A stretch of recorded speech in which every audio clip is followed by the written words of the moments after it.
Quando ho deciso di aprire un nuovo sito di musica,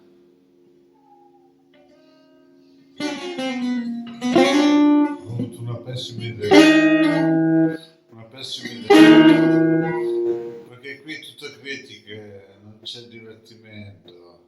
Almeno in quell'altro sito in cui ho perso l'account c'erano